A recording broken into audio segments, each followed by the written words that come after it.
Jai Sairam, welcome back to my channel. இன்னைக்கு இந்த பதிவில் நம்ம வீட்டில் எப்போவுமே சுபிட்சமாக இருக்கணும் அப்படின்றதுக்காக செய்யக்கூடிய மகாலட்சுமி வழிபாடு பற்றி தான் ஷேர் பண்ணுறேன். நம்முடைய வாழ்க்கையில் எந்தவித கஷ்டமும் இல்லாமல் மகிழ்ச்சியோடையும் சந்தோஷத்துடனும் வாழணும் அப்படின்னு தான் நம்ம எல்லாருமே ஆசைப்படுவோம். அப்படிப்பட்ட நிலையை தான் நாம் சுபிட்சம் அப்படின்னு சொல்கிறோம். இந்த சுபிட்சத்தை தரக்கூடிய தெய்வமாக இருக்கக்கூடியவள் பார்த்திங்கன்னா தாய் மகாலட்சுமி தாயார் தான்.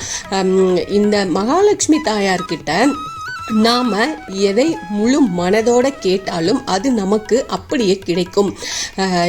அப்படி நாம் கேட்குறது நமக்கு கிடைக்கவும் நம் வாழ்க்கையில் சுபிட்சம் ஏற்படவும் செய்ய வேண்டிய ஒரு மகாலட்சுமி வழிபாட்டை பற்றி தான் இந்த பதிவில் நாம் பார்க்க போகிறோம். இந்த பதிவை முழுசாக ஸ்கிப் பண்ணாமல் பாருங்கள், உங்களுக்கு நிச்சயமாக பயனுள்ள பதிவாக இருக்கும். அதுக்கு முன்னாடி என்னோட சேனலுக்கு தொடர்ந்து சப்போர்ட் பண்ணுங்கள், லைக் பண்ணுங்கள், ஷேர் பண்ணுங்கள், கமெண்ட் பண்ணுங்கள், மறக்காமல் சப்ஸ்கிரைப் பண்ணுங்கள், பெல் ஐகானை கிளிக் பண்ணுங்கள்.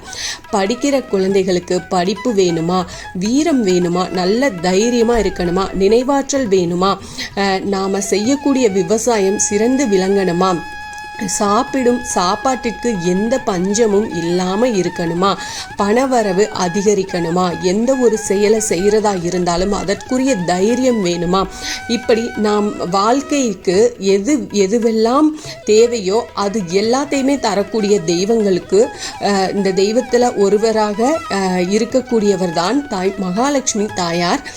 அஷ்டலட்சுமிகளில் ஸ்வரூபமாக இருக்கக்கூடிய மகாலட்சுமி தாயாரை நாம் முழு மனதோட வழிபாடு செய்யும் போது அனைத்து விதமான நன்மைகளும் நமக்கு கிடைக்கும்.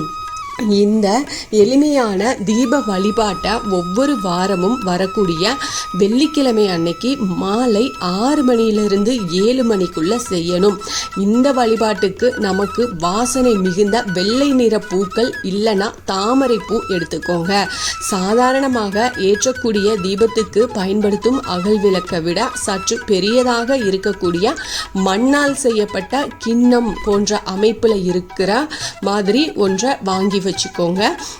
அதை சுத்தம் செஞ்சு அதுக்கு வெளிப்புறத்தில் மஞ்சள் தடவி 8 அப்படின்ற எண்ணிக்கையில் குங்குமத்தை வச்சுக்கோங்க. இந்த வெள்ளிக்கிழமை மாலை 6 மணிக்கு மகாலட்சுமி தாயாரின் படத்துக்கு முன்னாடி ஒரு தாம்பல தட்டை வச்சு அதில் வாசனை மிகுந்த வெள்ளை நிற பூக்களை நல்லா பரப்பி வச்சுக்கோங்க.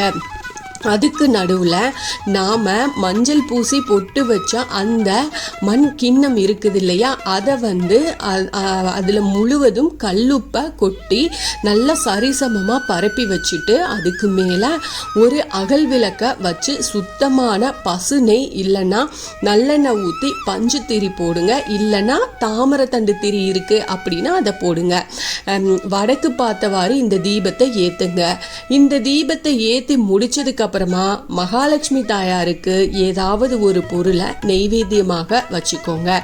இப்போ இந்த தீபத்துக்கு முன்னாடி அமர்ந்து இந்த தீபத்தை பார்த்துட்டு நம்முடைய நீண்ட நாள் கோரிக்கை எதுவோ, என்ன கோரிக்கை நீங்கள் வச்சிருக்கிறீங்களோ அதை நேர்மறையான வார்த்தையை பயன்படுத்தி அந்த கோரிக்கையை சொல்லணும்.